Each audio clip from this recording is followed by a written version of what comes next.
Welcome back, my true believers. No matter how bad they try to stop me, I'm gonna keep coming back giving you the UFO stories and footage I know you're craving. As long as you keep clicking on it, I'll keep coming with them for you. Let's get our telescopes out. Let's get ready to squint real hard at some blurry photos of black dots moving across the sky, but most importantly, let's get ready to believe. Because the truth is out there. This is the top 5 UFO footage that the government wanted suppressed. Part 3. They're not doing a good job suppressing it. Let me know down below in the comments what your favorite X-Files episode is. I really like the one with the Little Mermaid. Anyway, let's get into it. Number 5. Las Vegas body cam. My dear ghouls, things are heating up in the sky lately and the whole world is coming down bad with alien fever. If you're a UFO enthusiast, the odds are very good you've heard a thing or two about the recent sighting in Las Vegas. That's kind of building up to be a modern day Roswell with all the conspiracy and cover-up allegations. NASA's planetary defense officer, which, side note, I did not know was a real job, told Motherboard, a branch of Vice News, that a green fireball observed last month was not a UFO, but rather a small meteor less than a meter in size that landed smack dab in somebody's backyard. Now, the Las Vegas police officers who responded to the call say they didn't find any aliens in a manhunt, or alien hunt, I suppose is probably more accurate, but they do hope to find them in the future, citing the city's close proximity to Area 51 as a source of speculation. Now, the problem is that footage went wildly viral over the internet when a police officer's body cam was uploaded. We've got a little bit of this footage for you here today. It's kind of hard to make anything out of it, like most blurry alien footage, but it's fun to let our speculations run wild, and this TikToker seems adamant that you can see an alien over one of the cop's shoulders. Personally, I think it does look a bit just like a light or like a headlight or something, but you let me know what you feel like you see. The case has been captivating, with the callers, the 911 callers, claiming that they saw tall, non-human entities in their backyard with big glowing eyes looking at them. So what do you think, my fair and trusted viewers? Do you think these aliens got lost on the way to Area 51 to meet their friends and crash landed in somebody's backyard? Or was it just a meteor? Or did the aliens come from the meteor and the meteor itself was the UFO? Truly, who is to say? Who is to know? Hopefully we find out soon enough, and when we do, you better believe that I'll be the first to tell you. And if you're looking for way more videos about all things UFO and alien, oh my good gosh, do we have a lot of that on the channel for you to enjoy. Everything from conspiracies, cover-ups to UFO sightings, we've got it. If you're sick of hearing about little green men, we've got all sorts of things on crime, conspiracy, everything scary.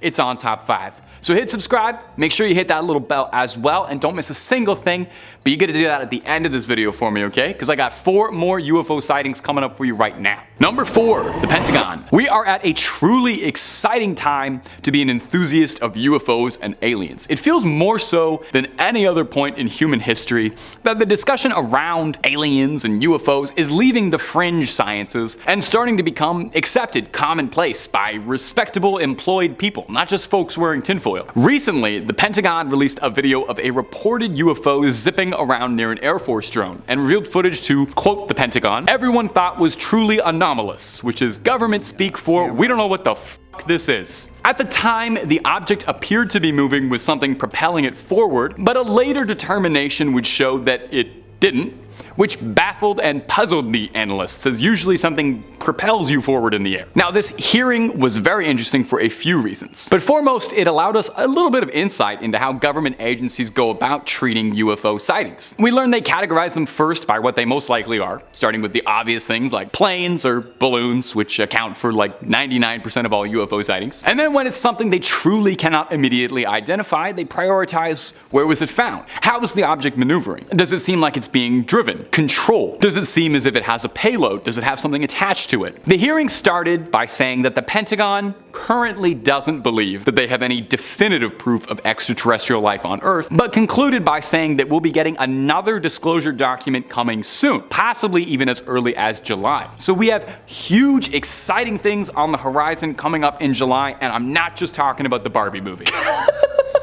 Number 3, Jorge Arteaga. Is it just me, or are things getting crazier? Maybe I'm watching more UFO footage as part of my job, but it seems like every day we see more UFO sightings, like they're doubling, tripling over what they used to be. Yeah, admittedly, everybody carries a camera in their back pocket now, but it does seem like more people are checking out the planet. Ever since that streak in February, I feel like it's been an arms race for the coolest UFO footage. While pilot Jorge Arteaga captures what some are describing as the best UFO footage ever, but I'll let you be the judge of that. He uploaded the video online, where it was found by an account called The Hood's Finest, where the clip went wildly viral on Instagram. Thank you, The Hood's Finest, one of the most trusted sources of journalism in these dark times. Let's take a look. It's definitely mysterious. That much I can say with complete confidence. It's really hard to tell what that was, but the way it speeds forward without any visible exhaust does make it seem highly suspicious. You can't make any details on that craft at all. Now, Arteaga claims this was the most frightening experience of his life, and it's really not hard to see why. A circular, spherical, strange object flew directly in front of his plane, then whizzed by his window. Whizzed, like, you know what I meant. I shouldn't have used that word. Arteaga and his co-pilot were flying towards Santa Fe when they first noticed the strange object coming towards them. The pilots believed that whatever they saw was non-human in nature, and definitely not a balloon or another aircraft. Arteaga claims that the aircraft was traveling at an incredible speed of 300 kilometers an hour. I don't know how many miles an hour that is for Americans. You guys are gonna have to calculate that on your own. With the temperature at the time of the flight falling close to 5 degrees Celsius. With all that being said, it seems less likely that it's a bird or a balloon, and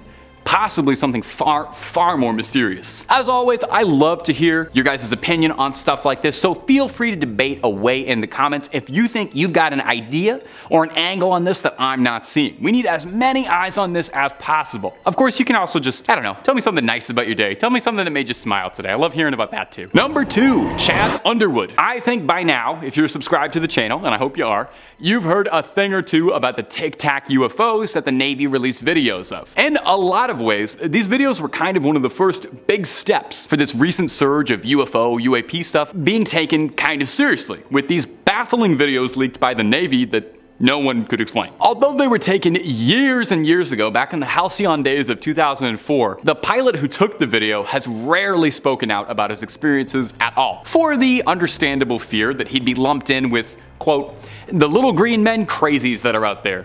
Well, I'm one of them, Chad Underwood, and I'm ready to believe you. Oh, Chad Underwood, that's the guy who filmed it. I don't know if I said that before. The story of the Tic Tac UFO began on November 10th, 2004, when radio operator Kevin Day reported seeing something odd and slow flying around the San Diego coast. It was moving approximately 140 miles an hour at a height of nearly 30,000 feet, so definitely not like any bird that I've ever heard of, and probably unlikely to be balloons. Commander David Fravor of the Black Aces identified the 40-foot-long white oblong-esque object hovering and exhibiting no exhaust, propulsion, but seemingly darting itself forward at impossible velocities. It was Chad Underwood's footage that got shared and went viral. Via infrared camera pods mounted on the plane, we get sightings of these mysterious Tic Tacs in action. And I wish I had something different to tell you for the end of this point, something a bit more dramatic and exciting, but nearly a decade later, and we are still absolutely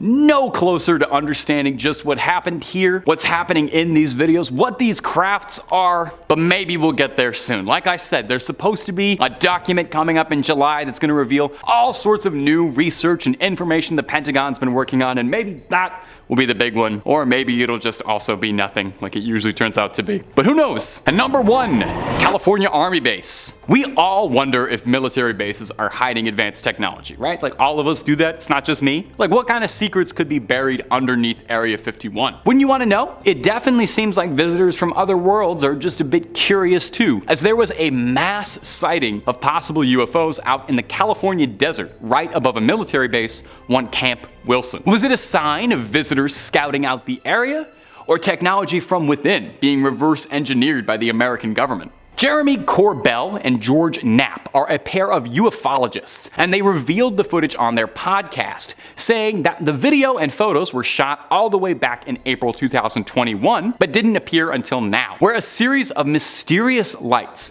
manifested above the base for 9 minutes, prompting the Marines to launch a significant air and ground response. You know, just in case this turned out to be like an Independence Day kind of sitch. The Marines fired flares at the UFO and the craft disappeared just before the flares could illuminate what they were. Classic, that's just like every single UFO story, you know, right before the good part. The hosts of the podcast go on to say that there was no media coverage whatsoever of the incident. I mean, I don't really remember anybody talking about this in April 2021, but I also don't remember April 2021, so I'm not a trusted source. But since then, nothing really has come out about it. They got the tip from someone at the base, from a person who was pretty high up, they quote. The tip was that there was more to this story that was being led on. Now, some viewers, some astute alien fans have pointed out a noticeable similarity between this incident and the Phoenix Light event in 1997, where a series of strange lights hovered over the city of Phoenix,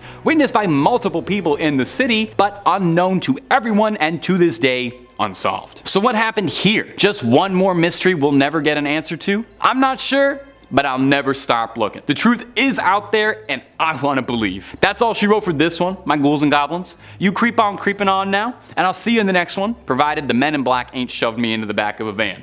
Take it easy now.